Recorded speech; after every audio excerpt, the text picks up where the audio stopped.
Wine and pasta, it is a match made in heaven. Here with her sauce and wine pairings, please welcome Sommelier Beverly Crandon. Hey, Beverly! Thank you for having me. Oh my gosh. Great. Thank you so much for being here. Now, I love to cook, but I don't actually know how to pair wine with food. Well, listen, you know, I'm going to share a couple of ideas and thoughts and some not so hard and fast rules, but some rules around what you need to look for when you're pairing food and wine, but specifically pasta with wine. And I gotta say, thank you so much for having me here on this day. Like, this is all looking so delicious, and I can't wait to get I was gonna say, it's a good day. It's a good day.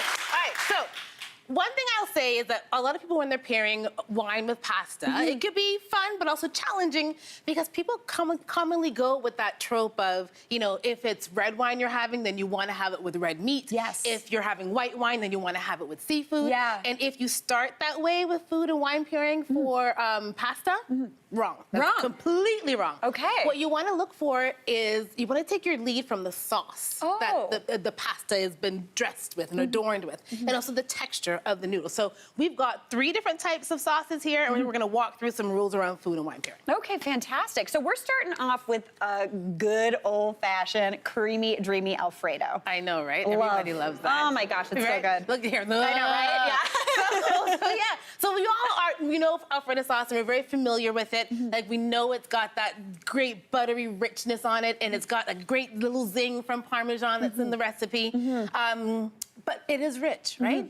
And what happens when you have like your 3rd bite of something that's rich? You're like, oh my gosh, it's too heavy, it's very rich, I don't want any more. Yeah. And you don't want that when you're sitting down having pasta. No. So my pairing for something like this is a cool climate Chardonnay. Oh, okay. I went cool climate because I know the grapes are going to have great acidity. And what does acidity do?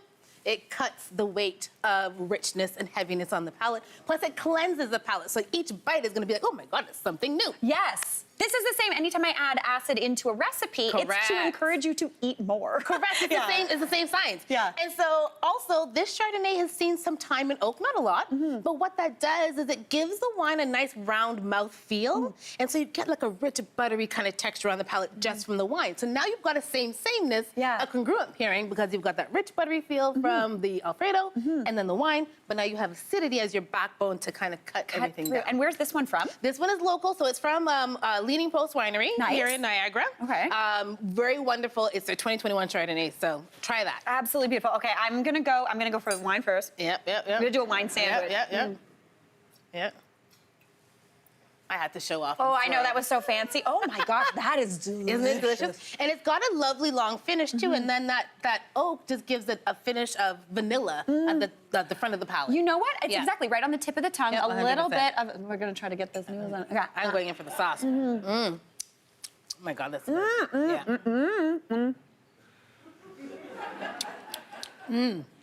Oh my gosh, that pairs beautifully. Gorgeous, right? So stunning, so stunning. Now, we are moving on to one of my all-time faves, because I am an herb girl. We are moving on to pesto. Right, and so pesto is like a herb lover's haven. Yes. Because when made right, it's a wonderful medley of like basil, garlic, pine nuts, all that wonderful stuff. And then on the finish, when you have your pesto, you get like a grassy feel at the finish to add some depth to it. Yeah. So now going to pair wine with something like this, and you guys, every wine I'm talking about, you can throw any kind of meat in there. Oh, nice. You don't have to change the wine, what I'm talking about here, because I'm pairing for sauce and texture. So here, we've gone to Greece. Oh, Greece. And so we have a white blend, which is Mascafalero and Sauvignon Blanc. So majority Mascafalero, 80% Mascafalero. I went with this because Mascafalero is a thick-skinned grape, so it's got some weight to it already on the palate. Plus, it's a grape that is naturally high in acidity, very important when cutting texture. And then Sauvignon Blanc is a grassy kind of green grape with herbs on it. Got it. So now I've got the acidity, the ripe fruit on the palate to kind of sit with that pesto to cradle it. Yeah. And my Sauvignon Blanc to like heighten the flavors of the basil. Oh, I love that. So that's what I've done. And listen, if you can't find Mascafalero anywhere, like in your store, it is okay to go with a regular white blend, because when a winemaker does that, they're blending for texture, flavor, and all that kinds of good stuff. And you should be good to go with that. Ooh, this smells. You know what? I get that little bit of grassy that you're talking about. This winery is the Sommelier Estates from Greece, and it's actually named after the Greek god of wine, Dionysus, his mother. So I love that story about That is so good job, moms. Yeah. Oh, So try that. is delicious. And then I'm gonna go in with a little bit of a pesto situation. Yeah. Oh yeah, the grassy. Yeah, totally. Oh, yeah, this is nice. Also, Greek wine. Not a lot of people drink it. This is delicious. Yeah. That's very good. Yeah.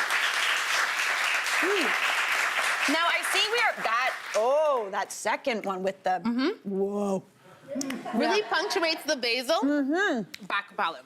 So good. So delicious. Now we're moving on to the world of red wines and a classic. Exactly. Because you can't talk about pasta and wine without talking about a tomato-based pasta sauce, right? So that's what we have here. We're all familiar with tomato sauces, but the thing when someone says we're going to put something in tomato sauce, for me, I'm thinking about, okay, I know tomatoes are naturally high in acid. Yeah. But when you cook it, it becomes that tangy, umami kind of feel on the palate. Totally. So that's where my lead is coming from. I'm going with those things. I know that's what I'm pairing. That's the dominant. And also, depending on who's making your tomato-based sauce, it may have more texture and more pulp. Yes. Right? Depending on how it's made. Totally. So that's what I'm doing, going with those things. Okay. So here, what we've done is we've gone to a winery named Caraga in Chianti, and they're Chianti Classico, and we're pairing that with this dish.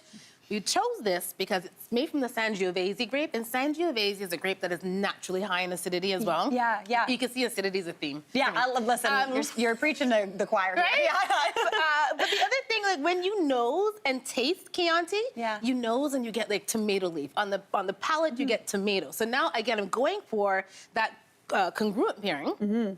Tomato with tomato, but then you also get other herbs and herbaceousness with Chianti, like tar, leather, cocoa, bay leaf, all those things are also in here. Yeah. And the red fruits that you get on this one, I think that also helps to accentuate the tomato-based sauce. So this should be a joy. I'm excited. Oh, well, also, they come from similar regions. Well, this is it. You know, there's an old Italian saying that what grows together goes together. So, yeah, right? And so with the Chianti comes from the same region where many tomato-based dishes come from, which is Tuscany.